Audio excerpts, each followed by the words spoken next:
స్తుతి ఆరాధనా ఆరాధనా స్తుతి ఆరాధనా ఆరాధనా స్తుతి ఆరాధనా. మరి మనమందరము కూడా ఆయన్ని ఆరాధిస్తున్నామా? ఏ విధంగా ఆరాధిస్తున్నాం? ఈ పాలస్తీనా దేశంలో గొల్లవాళ్ళు వాళ్ళ గొర్రెలను మేకలను పగటి వేళ పచ్చిక బయళ్ళకు తోలుకొని పోయి బాగా మేపి రాత్రికి తిరిగి దొడ్డికి తీసుకొని వచ్చేస్తారు వాళ్ళ ఇంటికి. రాత్రంతా బాగా మేపి వాళ్ళున్న స్థలానికి తీసుకొని వచ్చేసి రాత్రిపూట ఏం చేస్తారంటే గొర్రెలను మేకలను వేరు చేస్తారు.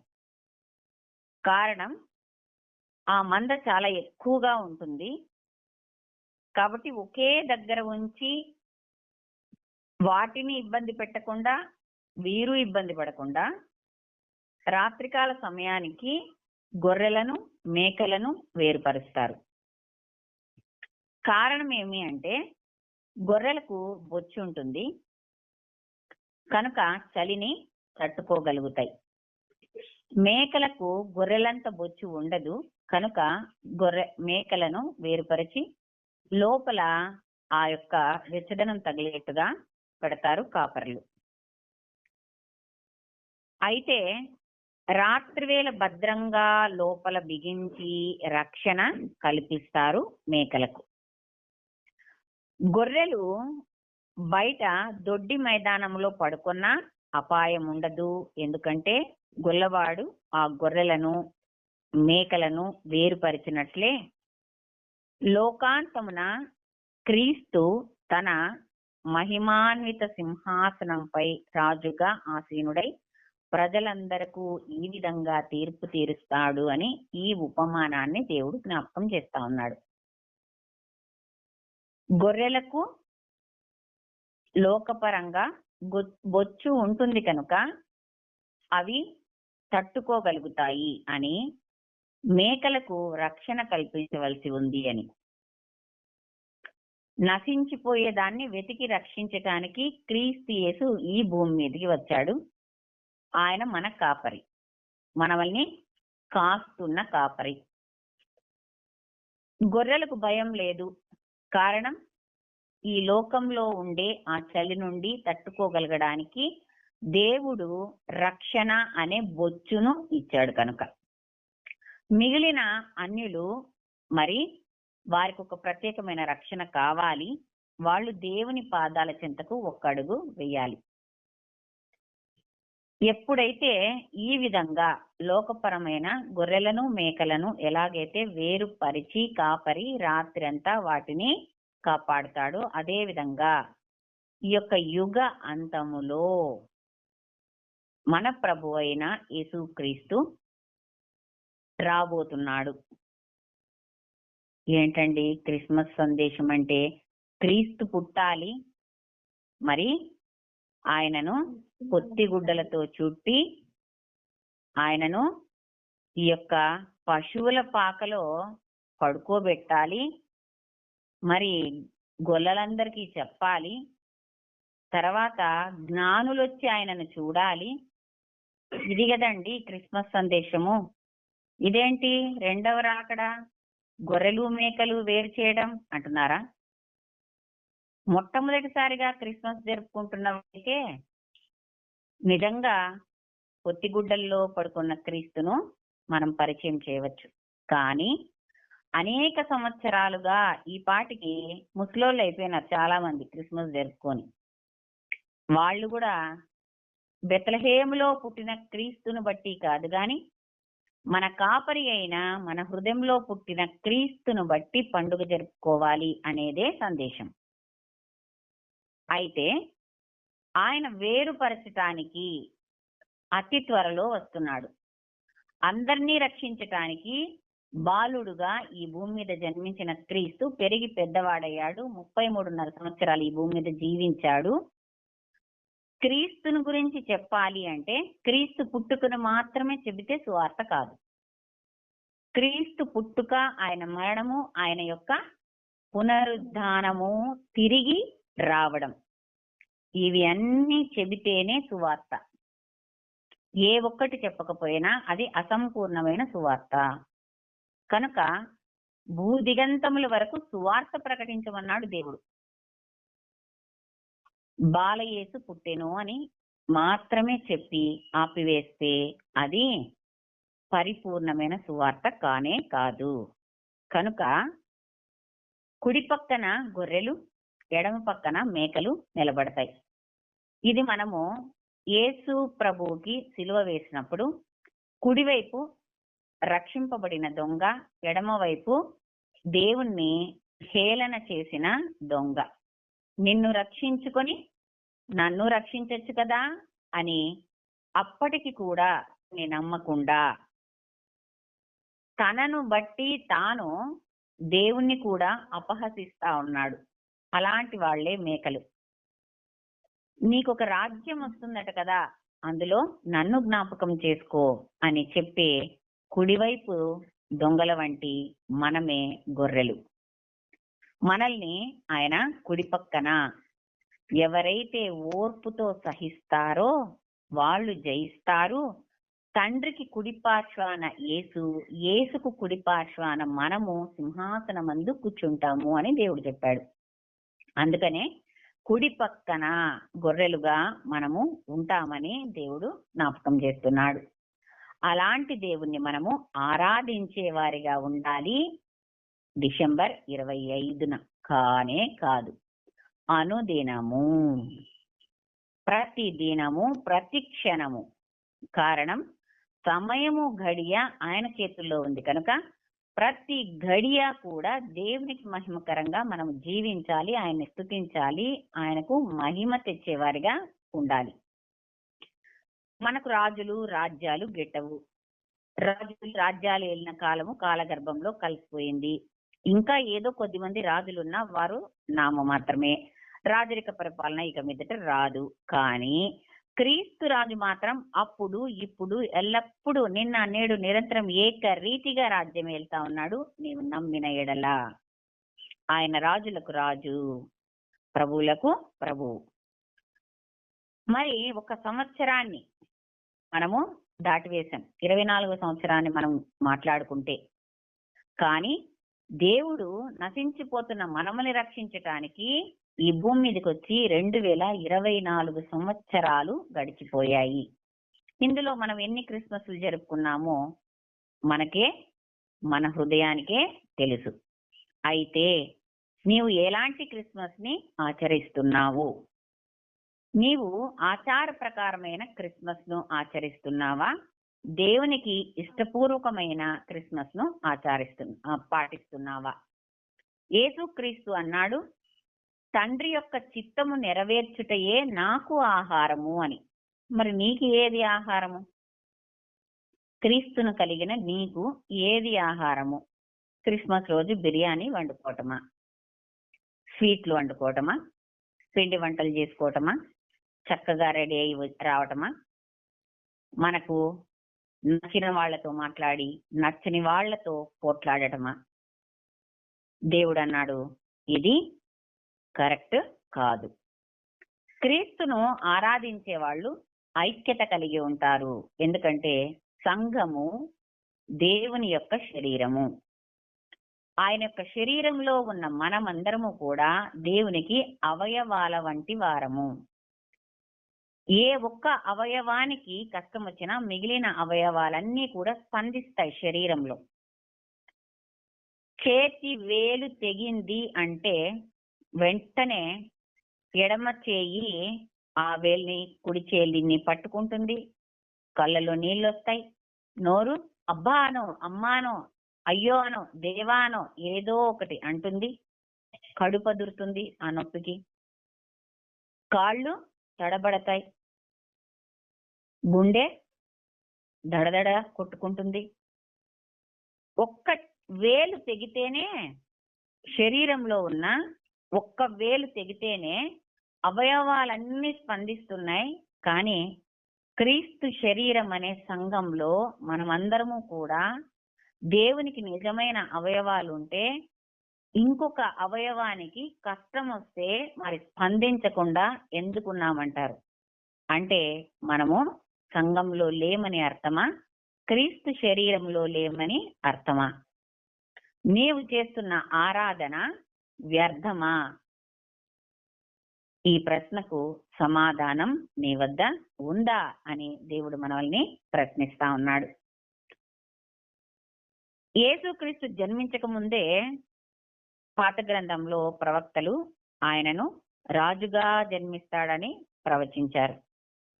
రాజుగా జన్మిస్తాడని ప్రవచించారు. యెషయా 9వ అధ్యాయంలో 6, 7, ఇర్మియా 23వ అధ్యాయంలో 5, దానియేలు 7వ అధ్యాయంలో 13, 14 వచనాలలో. ఆ సమయం వచ్చింది. గాబ్రియేల్ దూత మరియమ్మకు ఈ సువార్తను తెలిపింది. వాక్యము శరీరధారి అయి ఈ భూమి మీదకి కన్య అయిన మరియ గర్భమున జన్మిస్తాడని. దీనికి కారణము క్రైస్తవులమైన మనము ప్రతి ఒక్కరము ఖచ్చితంగా తెలుసుకోవాలి. ఎందుకు అంటే మన పితరులైన అవ్వ ఆదాములు అపవాదికి చోటిచ్చారు. ఆయన చెప్పిన ఆ యొక్క మాటకు, ఆశకు వాళ్ళు తల వంచారు. మీరు దేవుళ్ళు అయిపోతారు అంటే మేము దేవుని పిల్లలమే, దేవుళ్ళు కావాల్సిన అవసరం ఏముంది అనే మాటను చెప్పక వాళ్ళు ఆ పండు తినడానికి ఇష్టపడ్డారు. ఏదైతే తినవద్దని దేవుడు ఆజ్ఞనిచ్చాడో ఆజ్ఞను అతిక్రమించారు. ఆజ్ఞ అతిక్రమమే పాపం అయితే పాపానికి జీతం మరణం. మరణం అంటే దేవుని యొక్క సహవాసం కోల్పోయి కనుకనే అవ్వ ఆదాములు దేవుని యొక్క సన్నిధిని కోల్పోయారు, భూమి మీదకి వచ్చారు. అనేక రకాలుగా తండ్రిని చేరుకోవటానికి వాళ్ళు ప్రయాసపడసాగారు. అయినప్పటికీ కూడా పాపంలోకి కూరిపోతూ ఉన్నారు. దీనిని గమనించిన మన తండ్రి అయిన యెహోవా దేవుడు మనల్ని రక్షించటానికి, మనం నశించిపోకుండా ఉండడానికి ఆయనే శరీరధారి అయి ఈ భూమి మీదకి రావాల్సి వచ్చింది. ఎందుకు శరీరధారి అయి రావాలి? ఒక్క దూత ఖడ్గం పట్టి యుద్ధం చేస్తే 18,000 మంది చనిపోతారు. మరి అలాగా దురాత్మల్ని చంపటానికి దేవుడు పంపిన దూతలు సరిపోరా? మరి యేసయ్యే ఎందుకు ఈ భూమి మీదకి వచ్చారు అంటే దానికి కారణం మనము పాపం చేసింది శరీరముతో కనుకనే ఆజ్ఞాతిక్రమం పాపమైతే పాపానికి జీతం మరణము. ఈ శరీరమునకు మరణం కలగాలి, ఆత్మ రక్షింపబడాలి. దానికి శరీరముతో చేసే సత్క్రియలు, విశ్వాసంతో చేసే సత్క్రియలే బ్రతికింపజేస్తాయి. సత్క్రియలు లేని విశ్వాసము మృతముతో సమానము అని దేవుడు అన్నాడు. కనుక అలా మరణించకుండా ఉండాలంటే నీ క్రియలు మంచివిగా ఉండాలి, పాపపు పనులు చేయకుండా ఉండాలి. అది విగ్రహారాధన కావచ్చు, వ్యభిచారం కావచ్చు, దొంగతనం కావచ్చు, ఇతరులను ఆశించటం కావచ్చు, తల్లిదండ్రులను దూషించటం, ద్వేషించటం కావచ్చు, ఏదైనా కావచ్చు. దేవుడు చెప్పిన ఆజ్ఞల్లో నువ్వు ఏది పాటించకపోయినా కూడా అది పాపమే. కనుక దేవుడు అంటున్నాడు, ఆజ్ఞాతిక్రమం పాపం కనుక, పాపానికి జీతం మరణం కనుక, ఆ మరణమును శరీర రూపంలో ఉన్న మనము తప్పించుకోవాలి అంటే ఆ శరీరంనకు బదులుగా శరీరధారి అయి మన యొక్క పాపములను ఆయన రక్తంలో కడగడం జరిగింది. అయితే అంతకు ముందు ఇలాగైనా భయపడతారు అని చెప్పి దేవుడన్నాడు బలిని అర్పించమని. అయితే అనేక మంది పాపం చేసి మరి దున్నలను, ఎద్దులను ఇలాంటి వాటిని బలి అర్పిస్తూ రక్తం చూసేవాళ్ళు. అలాంటి రక్తంతో కాదు, ఏ మాత్రము పాపము లేని రక్తంతో మాత్రమే మనకు క్షమ కలుగుతుంది, మన యొక్క పాపములు కడుగబడతాయి అని తెలిసి ఉన్న తండ్రి దేవుడు ఆయనకు రక్తమాంసములు ఉండవు. కానీ వాక్యమై ఉన్న దేవుడు శరీరధారి అయి ఈ భూమి మీదకి రావడం జరిగింది. రాజుగా ఆయన ఉంటాడు అని చెబితే ఆయనకు ఒక రాజ్యం ఉందని అర్థము. అందుకనే రాజుగా పుడతాడు అని చెప్పినప్పుడు జ్ఞానులు వెతుక్కుంటూ వస్తే పసిబిడ్డలని 3 సంవత్సరాలున్న బిడ్డలందరినీ కూడా చంపేయమని మరి అక్కడ రాజు భయపడి ఇంకొక రాజు పుట్టాడా అని చిన్న బిడ్డల్ని చంపమని అక్కడ ఒక ఆజ్ఞ అనేది జారీ చేయడం జరిగింది. అయితే ఆయన పుట్టింది రాజ్మహల్లోనో తాజ్ మహల్లోనో కానే కాదు. ఆయన ఎప్పుడైతే జోసెఫ్ గారు మరియమ్మ గారు ఇద్దరు వస్తున్నారో అక్కడికి వచ్చే సమయానికి లెక్కలేస్తున్నారు జనాభా, వారి ఊరికి వారు రావాలి కనుక బెత్లెహేమునకి వస్తున్నప్పుడు ఆమెకు పెయిన్స్ వచ్చాయి, ప్రసవ సమయం దగ్గరకి. మళ్ళీ వాళ్ళు వెళ్ళి ఎక్కడో ఒక దగ్గర వాళ్ళకు స్థలం కావాలని అడిగి సత్రం దగ్గరికి వెళ్తే స్థలము లేదు అని చెప్పటం, ప్రసవ సమయానికి ఏదో ఒక చోటు అవసరం కనుక ఆమె ప్రసవించింది బయటే అయినప్పటికీ తనను పొత్తిగుడ్డల్లో చుట్టి ఆ యొక్క పశువుల పాకలో అప్పటి వరకు వాడని ఒక పాత్ర అక్కడ ఉన్నది, అందులో క్రీస్తుని పడుకోబెట్టడం జరిగింది. ఇది దేనికి గుర్తు అంటే పశువుల పాక అనగానే కనీసం మనము అన్నం తినేటప్పుడు ఆ పాకను కూడా మనం గుర్తు చేసుకోము. ఎందుకంటే రొచ్చు, వాసన. మరి అలాంటి స్థలములో పడుకోవడానికి సిద్ధపడిన దేవుడు మన హృదయంలోకి రాడు అని మీరు అనుకుంటారా అని చెప్పేటటువంటి ప్రత్యేకమైన సందేశమే క్రీస్తు జన్మించిన తర్వాత పాకలో పడుకోవటం. ఆయన రాజే, కానీ తనను తగ్గించుకున్నాడు, రిక్తునిగా చేసుకున్నాడు, మహిమని సైతం వదిలేశాడు. ఎందుకు అంటే మహిమలేని శరీరంతో మనమున్నాము కనుక మహిమలేని శరీరముతో మన పాపమునకు బదులుగా ఆయన శరీరమును ఆయన గాయపరుచుకున్నాడు. మన శరీరమునకు బదులుగా ఆయన మన పాపములన్నింటినీ కూడా ఆయన మోసాడు. మన మరణంనకు బదులుగా ఆయన మరణం ఆయను అనే మాట. అందుకని శరీరధారి అయి ఆయన ఈ భూమి మీదకి రావడం అనేది జరిగింది. అందుకనే యేసుక్రీస్తు ఈ భూమి పుట్టడము అనేది జరిగింది.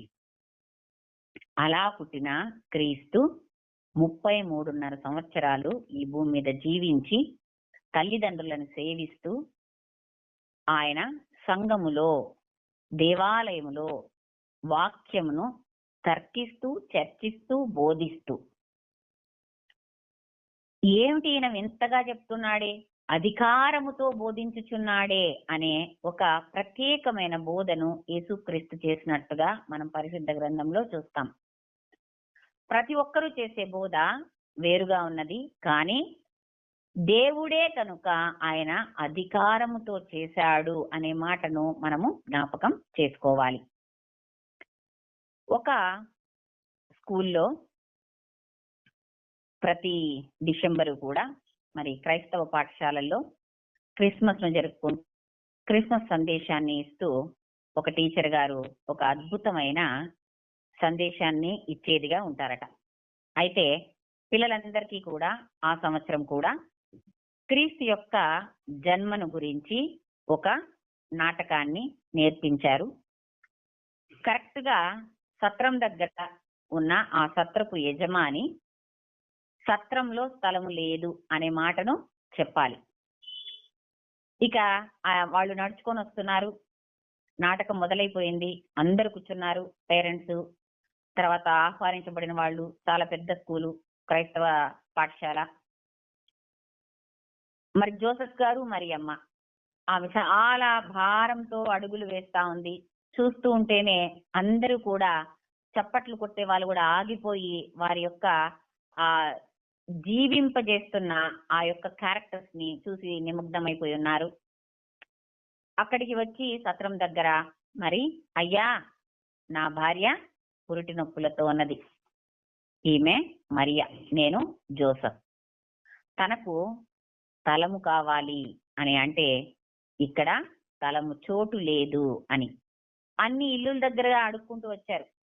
స్టేజ్ ఎక్కంగానే కొన్ని పూరి గుడిసెలు లాంటివి ఉన్నాయి. అడిగితే చోటు లేదు, చోటు లేదు అంటున్నారు. సత్రం దగ్గరకు వస్తే చోటు లేదు.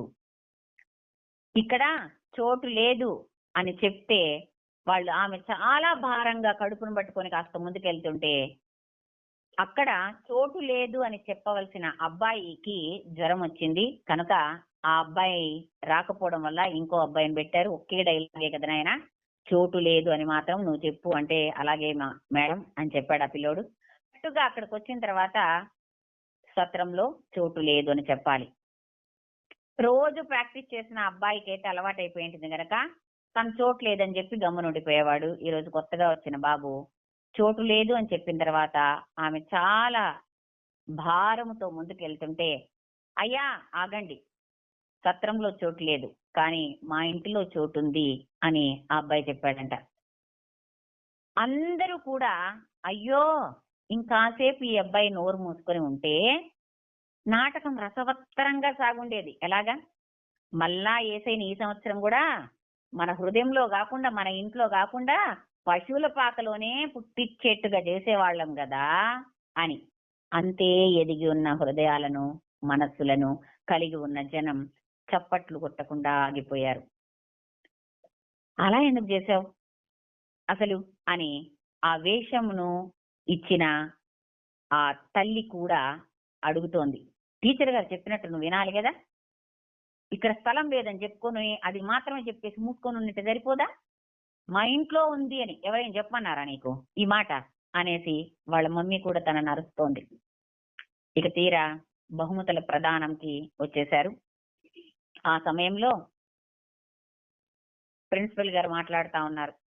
ప్రతి సంవత్సరము ఏదో ఒక కొత్త సందేశాన్ని తెలియజెప్పి ప్రతిసారి ప్రథమ సంవత్సరాన్ని పొందుకునే మన మేరీ టీచర్ గారికి మనమందరము ప్రత్యేకంగా అభినందనలు తెలియజేద్దాం అన్నాడు. ఈ టీచర్కి ఆశ్చర్యం అనిపించింది. అయ్యో నాటకం ఇంకా పూర్తి కాలేదే, ఏంటి ఈయన తమాషాకి అంటున్నాడేమో అని ఆమె అలా చూస్తున్నప్పుడు ప్రిన్సిపల్ గారు అంటున్నారు, ప్రతి సంవత్సరము కూడా మనం క్రీస్తుని పశువుల పాకలో పడుకోబెడుతున్నాం. కానీ ఈసారి ఈ బాబు ద్వారా ఎన్ని రోజులని ఇంకా ఆయనకు చోటు లేదు చోటు లేదు అని చెబుతూ ఉంటాం. ఎన్ని సంవత్సరాలు మన హృదయంలోనూ మన ఇంటిలోనూ ఆయనకు చోటు ఇవ్వకుండా ఉంటాం. ఆ చిన్న బిడ్డ ద్వారా సత్రంలో ఆ రోజు చోటు లేదేమో, ఈ రోజు మా ఇంటిలో చోటుంది, నా హృదయంలో చోటుంది అని ఆ బిడ్డ ద్వారా ఒక అద్భుతమైన సందేశాన్ని ఇప్పించిన మేరీ టీచర్ గారికి ప్రత్యేకంగా బహుమానం అందజేస్తున్నాను అని ప్రిన్సిపల్ గారు అన్నారు. దానితో అక్కడ ఉన్న ప్రతి ఒక్కరూ చప్పట్లు చరిచి కళ్ళల్లో నీళ్లు పెట్టుకున్నారు. ఇప్పటి వరకు మనం చేస్తున్నది అదే. క్రీస్తుకు చోటు లేదు అంటున్నాము, ఆయన ఆరాధిస్తున్నాం అనుకుంటున్నాం. ఆరాధన ఆచరణబద్ధంగా చేస్తున్నాం. కొట్టమేస్తున్నాం, పశువుల పాక చేస్తున్నాం, మరియా జోసెఫ్ బొమ్మలు పెడుతున్నాం. ఇది ఎవరికి? అన్యులకు తెలియచెప్పడానికి మాత్రమే. క్రైస్తవులు కూడా ఇంకా దాన్నే పాటిస్తున్నాం. దాన్ని చూసి ఆనందిస్తా ఉన్నాం. బెత్లెహేంలో పుట్టిన క్రీస్తును బట్టి మాత్రమే నువ్వు ఆనందిస్తే క్రీస్తు ఎప్పుడు నీ హృదయంలో పెరగాలి, నీవెప్పుడు పెరగాలి. కనుక మనమందరము కూడా 2024 సంవత్సరాల క్రితము బెత్లెహేంలో పుట్టిన క్రీస్తును బట్టి కాదు, కానీ మన హృదయంలో జన్మించిన క్రీస్తును బట్టి మనము పండుగ చేసుకోవాలని, దానిని బట్టి ఆయనకు స్తుతులు చెల్లించాలని, దానిని బట్టి ఆయన్ని ఆరాధించాలని దేవుడు కోరుకుంటా ఉన్నాడు. కనుక పాతవి గతించెను క్రీస్తునందు కొత్త వాయెను అని దేవుడు మనతో మాట్లాడుతా ఉన్నాడు. ఆ పాత రోత జీవితాన్ని వదిలేసి కొత్త జీవితాన్ని మనము ఆరంభించే వారిగా ఉండాలని దేవుడు కోరుకుంటా ఉన్నాడు. కనుక ఈ సంవత్సరం మనం జరుపుకోబోయే క్రీస్తు మహారాజు యొక్క మహోత్సవంలో క్రీస్తు ఉన్నాడా? క్రీస్తు ఉన్నాడా?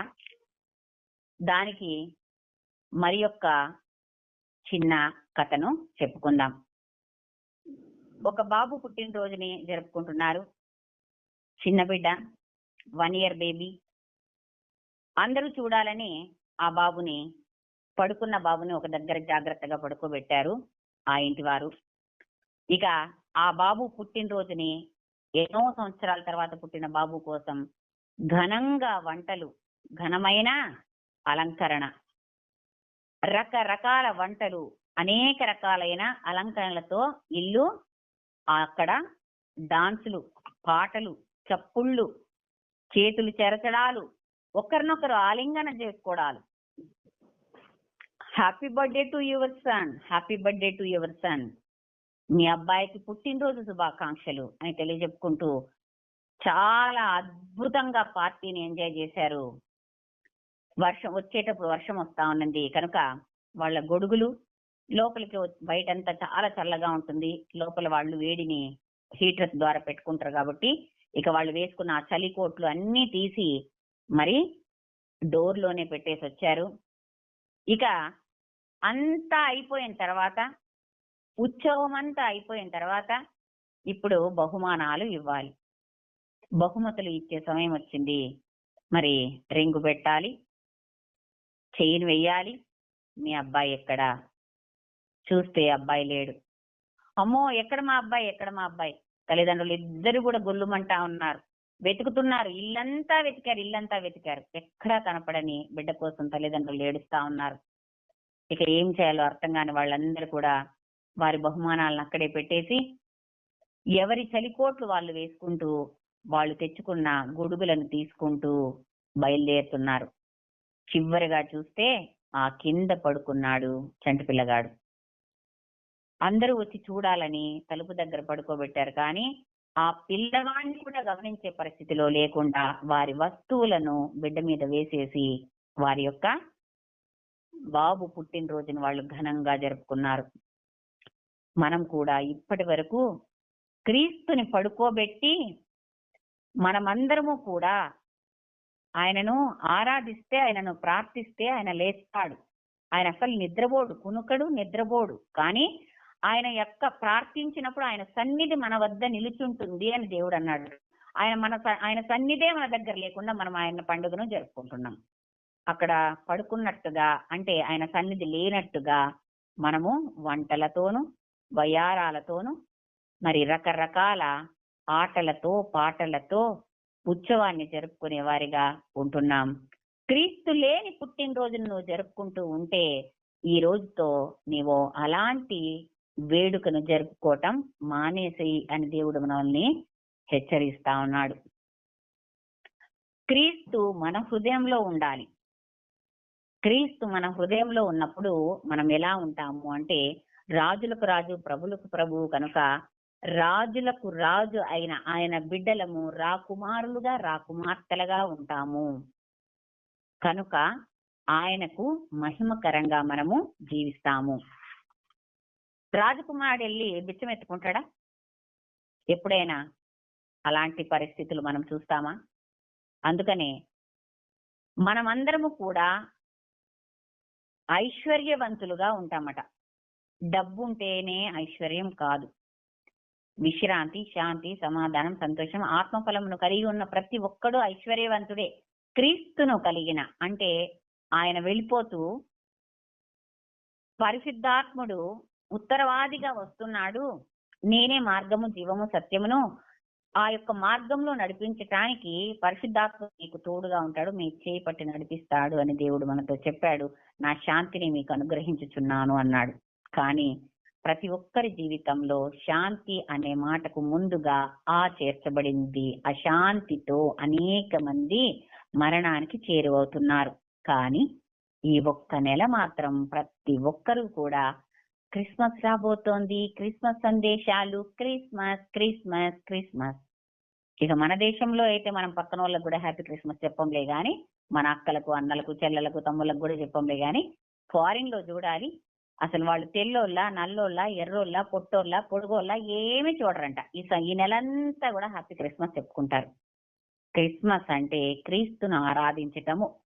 అక్కడ హ్యాపీను లేదు, క్రీస్తును ఆరాధించటము లేదు. మరి ఎందుకు హ్యాపీ క్రిస్మస్ చెప్పుకుంటున్నారు? దేవుడు మనల్ని ప్రశ్నిస్తున్న మాట. కనుక మనమందరం కూడా ప్రత్యేకపరచబడ్డాము గొర్రెల వలె. మనందరము కూడా దేవుని చేత ఏర్పరచబడ్డాము.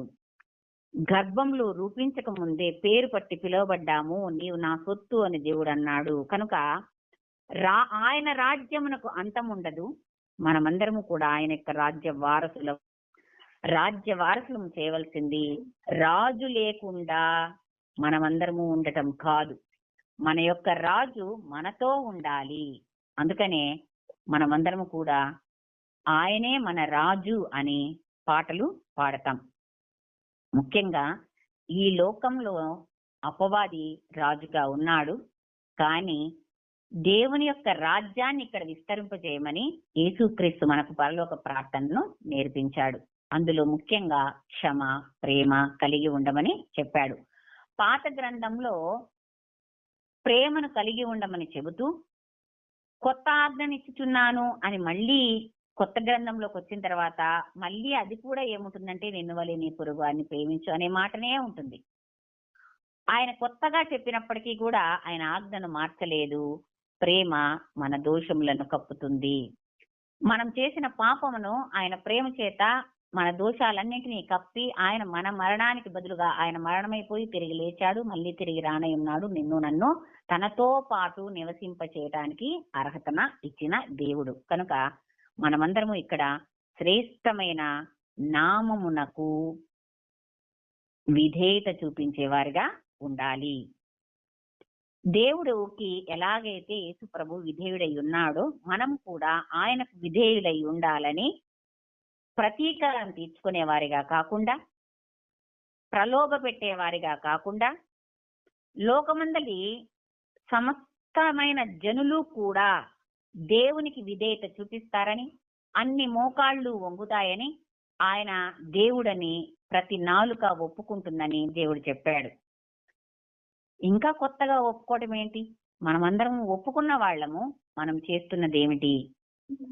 మనం ఒప్పుకున్న వాళ్ళమందరము కూడా దుష్ట శక్తులతో పోరాటం చేసే వారిగా ఉండాలి. మన అక్కతో, అన్నతో, చెల్లితో, తమ్ముడితో, మన పక్కింటోళ్ళతో, ఎదురింటోళ్ళతో, మన ఆఫీసోళ్ళతో, మన పొరుగు పొలము వారితో కానీ కాదు. ఎవరైనా మిమ్మల్ని ఇబ్బంది పెడుతూ ఉంటే కొత్తగా ప్రార్థించు, వారిలో ఉన్న అపవాదిని గద్దిస్తున్నానని యేసుక్రీస్తు నామములో. ఇది నూతన పరచబడటానికి ఒక గుర్తుగా ఉంటుంది. పరిపాలనలో ఈ దురాశక్తులకు ఎక్కడా కూడా చోటు ఉండదు. కనుక ఆయన నీలో రాజుగా ఉన్నప్పుడు, నీ హృదయంలో ఉన్నప్పుడు నీవు బలము కలిగి ఉంటావు. నీవెప్పుడైతే బలహీనుడో అప్పుడే బలవంతుడవు అని దేవుడు చెప్పాడు. కనుక మనమందరము కూడా ఓడిపోకుండా యుద్ధము యెహోవాదే, విజయం కూడా యెహోవాదే అని ఆయన ఒక పాలనను కొనసాగిస్తున్నాడు. ముందు వరుసలో నేనుంటా, వెనుక వరుసలో నేనుంటా, నీ చుట్టూ కూడా నేను ఆవరించి ఉంటాను అని దేవుడు అంటా ఉన్నాడు. కనుక ఆయనను బట్టి మనమందరం కూడా ఎలాగు అంటే క్రీస్తు పాలనకు మనము తలవంచే వారిగా ఉండాలి. ఆయనే మన పరిపాలకుడు, ఆయనే మన రాజు అని 1 కొరింథీయులకు రాసిన పత్రికలో 15వ అధ్యాయంలో 24 నుంచి 29 వచనాల్లో కూడా మనము క్రీస్తు జయించి రాజ్యమును మనకి అప్పచెప్తున్నాడు. కనుక మన యొక్క పరిస్థితి ఎలా ఉన్నప్పటికీ కూడా, నీ స్థితిగతులు ఏమై ఉన్నప్పటికీ కూడా ప్రతి గడియ కూడా దేవునికి మహిమకరంగా జీవించాలి. అంటే నిన్ను వలె నీ పొరుగు వారిని ప్రేమించే వారిగా నీవు ఉండాలి. అందుకనే క్రీస్తు సిలువ వేయబడినప్పుడు అన్నాడు, తండ్రి వీరేమి చేయుచున్నారు వీరు ఎరుగరు అని. ఇదేంటి మేడం, ఇది ఈ రోజు చెప్పాల్సిన సందేశం కాదంటారా? ఆయన వచ్చిందే ఈ సందేశం ఇవ్వడానికే. ఆ సందేశాన్ని కాకుండా మనం ఏం చెప్పుకున్నా వృధాయే. కనుక మేకులేసి కొడుతున్నారని నిజంగా వాళ్ళకు తెలియదా? సిలువను మోపిస్తున్నారని తెలియదా? కొరడాలతో కొడుతున్నారని తెలియదా? ముఖం మీద ఉమ్మి వేస్తున్నారని తెలియదా? పిడిగుద్దులు గుద్దుతున్నారని తెలియదా? వీపునంతా కూడా దున్ని వేశారని తెలియదా? తెలుసు. కానీ ఆయన దైవ కుమారుడు అని తెలియదు అని చెబుతున్నాడు యేసుక్రీస్తు. వారు ఏం చేస్తున్నారో వాళ్ళకి తెలియదు కనుక క్షమించు అనే ప్రార్థనను చేస్తున్నాడు. అలాంటి ప్రార్థన మనం ఎలాంటి పరిస్థితిలో ఉన్నా కూడా తండ్రికి మన యొక్క మొరపెట్టే వారిగా ఉండాలి అని క్రీస్తు సిలువ మీద కూడా మన కొరకు నేర్పిస్తున్నాడు. ఆయన పుట్టుక మాత్రమే కాదు, ఆయన మరణ పునరుద్ధానాలను, ఆయన యొక్క 2వ రాకడను కూడా జ్ఞాపకం చేసుకుంటేనే పరిపూర్ణ సువార్త. కనుక రాజుగా ఆయన రాబోతున్నాడు. ఇంతకు ముందు ఆయన చాలా కృపను ఇచ్చే దేవుడుగా, అర్హత లేనప్పటికీ మన మరణం కొరకు ఆయన మరణించేంత కృపను చూపించిన దేవుడు, దయామయుడుగా కృపామయుడుగా ఉన్న దేవుడు తర్వాత వచ్చినప్పుడు తీర్పరిగా రాబోతున్నాడు. కనుక నువ్వు ఎన్ని క్రిస్మస్లు జరుపుకున్నా కూడా ఆర్భాటమైన క్రిస్మస్లు, క్రీస్తు లేని క్రిస్మస్లు, లేకపోతే దేవుడికి ఇష్టం లేని క్రిస్మస్లు ఎన్ని జరుపుకున్నా కూడా నీవు పరలోకానికి వెళ్ళలేవు అంటూ దేవుడు మనల్ని ఈరోజు హెచ్చరిస్తా ఉన్నాడు. తండ్రి యొక్క చిత్తమును నెరవేర్చుటే క్రీస్తుకు ఆహారం. అలాంటి క్రీస్తే మనకు జీవాహారంగా మారిపోయాడు. జీవాహారం అంటే వాక్యము, వాక్యమే దేవుడు. అలాంటి దేవుణ్ణి కలిగి ఉన్నాము.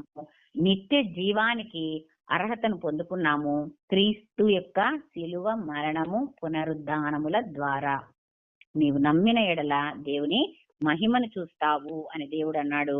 గొర్రెలు మేకలు ఎలాగైతే వేరు చేయబడతాయో అలాగే మనం కూడా వేరు చేయబడి, ఎవరైతే గొర్రెలుగా ఉన్నారో వారు ఆయన యొక్క రక్షణలోను, ఎవరైతే మేకలుగానే ఇంకా మారకుండా ఉండిపోయారో వారు కఠిన శిక్షకు గురి అవుతారని, మరి మన జీతాన్ని మొత్తం దేవుడికి అర్పించాలని యేసుక్రీస్తు అన్నాడు. పాత గ్రంథంలో దశమ భాగం అంటే నీకు పండిన దాంట్లోనూ, నీకు దేవుడు ఇచ్చిన దాంట్లోనూ ప్రతి విషయంలోనూ దశమ భాగం 10% మాత్రమే చెప్తున్న దేవుడు క్రీస్తు వచ్చిన తర్వాత నీ జీవితాన్ని మొత్తాన్ని ఇచ్చేయన్నాడు. ఎందుకంటే నీ గుప్పిలు విక్కితే ఆకాశపు వాకిళ్ళు విప్పుతానని వాగ్దానం చేసిన దేవుడు నిన్నే సమర్పించుకుంటే నేను ఇంకెంత ఇస్తాను అనేది ఒక్కసారి మనము ఆలోచించమని చెప్పటానికే ఆ మాట. కానీ ఇది ఆలోచించే సమయం కాదు, ఆచరించవలసిన సమయం. కనుక క్రీస్తు యొక్క జన్మదినాన్ని నీవు జ్ఞాపకం చేసుకో. కొందరైతే క్రిస్మస్ రోజు చర్చిలు కూడా తెరవరు, వాళ్ళు మీ విపరీతం. క్రీస్తు పుట్టాడా లేదా నీ కొరకు? పుట్టాడు. నీకోసం మరణించాడా లేదా? మరణించాడు. తిరిగి లేచాడా లేదా? లేచాడు. ఇన్ని జరిగినవి ఆయన వస్తాడు అంటే నమ్మవా? ఆడు నీవు నమ్మిన ఎడల దేవుని మహిమను చూస్తావు. కనుక క్రీస్తు డిసెంబర్ 25 పుట్టలేదు అని కొంతమంది ఆ యొక్క జన్మదిన పండుగను ఆచరించరు. నేను వారికి చెప్పే సమాధానము, మా నాన్నగారు కూడా మార్చి 3వ తేదీ పుట్టలేదు. ఎందుకు అంటే మా తాతయ్య వాళ్లకు నాన్న పుట్టినరోజు గుర్తులేదు. కానీ మా నాన్నగారి మేనత్త భర్త టీచరు కనుక ఆయన మార్చి 3వ తారీఖు అని ఒక తేదీని పెట్టి ఆయన రిజిస్టర్లో రాయించారు. అదే పుట్టినరోజుని మేము ఈ రోజు మా నాన్న చనిపోయినా కూడా మా నాన్న పుట్టిన దినమును మార్చి 3వ తేదీగా జరుపుకుంటున్నాం. అంటే మార్చి 3వ తేదీ మా నాన్న పుట్టలేదంటే మా నాన్నే పుట్టలేదా? మా నాన్న పుట్టలేదంటే మరి మేమెట్టున్నామంటారు? అలాగనే క్రీస్తు ఒకవేళ 25 పుట్టాడా లేదా ఇవన్నీ పక్కన పెట్టండి. ఎప్పుడు కూడా తర్కించే విధానానికి, తీర్పు తీర్చే విధానానికి మనం దూరంగా ఉండాలి. క్రీస్తు నీ కొరకు నా కొరకు పుట్టి ఉన్నాడు. అది ఏ డేట్ అన్నా కానివ్వండి. అన్యులు కూడా చెప్తున్నారు కదా, క్రీస్తు పూర్వము క్రీస్తు శకము అని. క్రీస్తు పుట్టి ఉన్నాడని కదా దానికి అర్థము. మరి అలాంటి పుట్టి ఉన్న క్రీస్తు నీ కొరకు నా కొరకే, మన పాపముల కొరకు ఆయన మరణించి తిరిగి లేచాడు అనేది క్రైస్తవులమైన మనకు తెలుసు. కనుక ఆయనను విధేయతతో స్తుతించాలి, వినయముతో ప్రార్థించాలి, కృతజ్ఞతాస్తుతులు చెల్లించాలి. వినయముతో మనం అందరము కలిసి ఆరాధించటమే క్రిస్మస్ కు గుర్తు. కనుక బెత్లెహేంలో పుట్టిన క్రీస్తుని గురించి అందరికీ తెలుసు. కానీ నీ హృదయంలో పుట్టిన క్రీస్తుని గురించి తెలియాలంటే ఈ సంవత్సరం నుండి, ఈ యొక్క డిసెంబర్ నుండి మనము కొత్తగా మారాలి. ఇతరులను ద్వేషించద్దు, దూషించద్దు, బాధించద్దు, హింసించద్దు. ప్రతి ఒక్కరి కొరకు ప్రార్థించే వారిగా ఉందాం. వీరేం చేస్తున్నారో వీరు ఎరుగరు అని యేసుక్రీస్తు ఎలాగైతే చెప్పాడో, మనం కూడా ఎవరైనా మనల్ని ఇబ్బంది పెడితే, తండ్రి వీరు ఏం చేస్తున్నారు, వీరు ఎరుగరు, వీరిలో ఉన్న దురాత్మను యేసుక్రీస్తు నామంలో నేను బంధిస్తున్నా. భూలోకంలో నువ్వు ఏదైతే క్రీస్తు నామంలో బంధిస్తావో, ఏదైతే విడుదల చేస్తావో దాన్ని నేను చేస్తానని వాగ్దానం చేసిన దేవా, వాగ్దానానికే వాగ్దానకర్త, నీకు స్తోత్రం, స్తుతులు అని మనం అందరము కలిసి స్తుతించే వారిగా ఉందాం. మొబైల్ స్తుతి ఆరాధన మీ కుటుంబ సభ్యులందరము కూడా దేవుణ్ణి నిజమైన స్తుతులు చెల్లిస్తూ దేవుని యొక్క జన్మదినాన్ని బెత్లెహేంలో పుట్టాడని అందరూ జ్ఞాపకం చేస్తారు. కానీ మన హృదయంలో పుట్టిన క్రీస్తును ప్రకటించే వారిగా మనం అందరము ఉండాలని యేసుక్రీస్తు నామములో వేడుకుంటూ ఈ సమయాన్ని ఇచ్చిన దేవుడికి మరి ప్రత్యేకంగా వింటున్న మీకు కూడా యేసుక్రీస్తు నామములో ప్రత్యేకంగా వందనాలు, కృతజ్ఞతలు.